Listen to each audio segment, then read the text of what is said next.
Well, I was in prison in 1972. I had been sentenced to 160 years for commercial burglaries.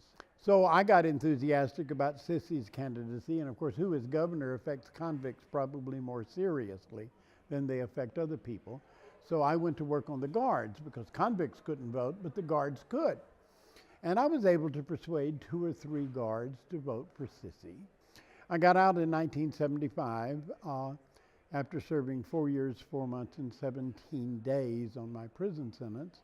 And I returned to Houston, where I'd been involved in politics all of my life, and began organizing the Houston Gay, what it was now Houston Gay and Lesbian Transgendered Political Caucus.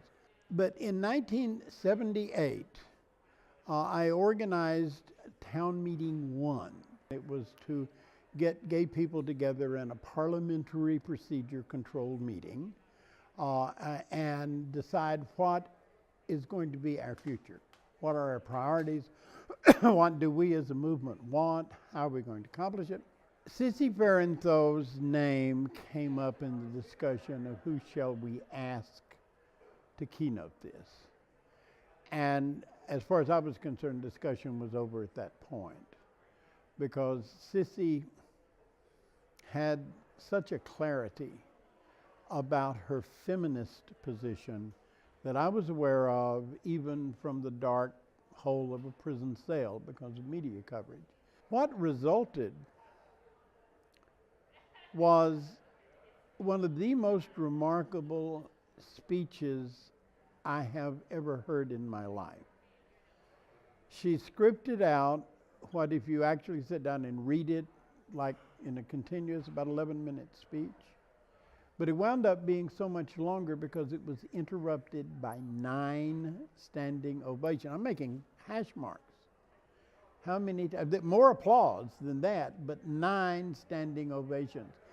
She'd say a sentence, and the audience was so hungry to hear that sentence that they would leap to their feet and applaud and cheer loudly.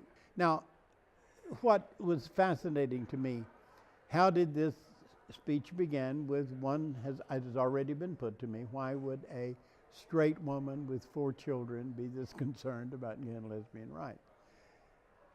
How did a straight woman with 4 children understand exactly where we were in our own evolution and exactly what did we need to go to another level?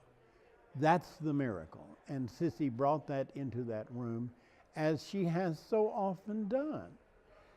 Sissy is a very genteel nature, but she has this unnerving way of making those who should be uncomfortable feel remarkably uncomfortable after a few sentences, and those who should be comforted feel remarkably comforted after a few sentences.